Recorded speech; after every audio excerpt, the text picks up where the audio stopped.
Akafalina ni rabakonao atokatrano na tratranty andro ny Pentecote fito ambe folo sy roa arivo ity piasika ny mandrafitra ny metotoetry ny androtsika dia alzay malefaka atrany ary raha mikasika ny maripana kosa dia somary mangatsitsika indrindra moa amin'ny faritra ampovoantany na ny ambony indrindra zany na ny ambany indrindra.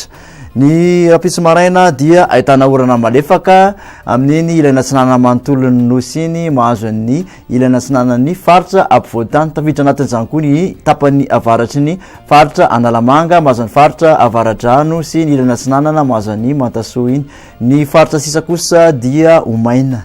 Ny tolakandro dia mbola mitoetratrano ny orana malefaka raha hoan'ny faritra Sava sy ny faritra Analanjorofo. Somary andrahona ny andro ary mety hanerika amin'iny ilaina tsinanana hatraty amin'ny faritra tsinanana Vatovavy-Fitovinany Atsimo tsinanana iny ary andrahona ny andro amin'ny tendrony avaratry andrahona amin'iny tendrony avaratry ny Nosy iny. Maina kosa ho an'ny faritra sisa.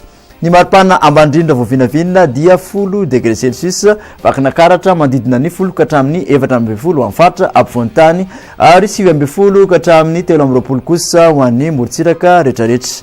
Ny maripana ambondrindra dia 3 amby 30 degré Celsius Majanga mandidina ny 4 amby folo katramin'ny 3 amby roapolo amin'ny faritra ampovoantany mihoatra ny 4 amby roapolo kosa ho an'ny morontsiraka.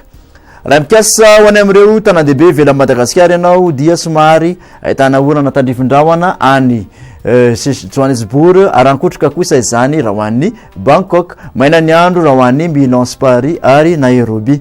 Mikasika ny toetry ny andro ho an'ny nosy manodidina Madagasikara kosa dia ahitana orana avokoa amin'iny Seychelles, Comores, Saint-Denis. Ibalika amin'ny masoandro raha ho an'ny Port-Louis.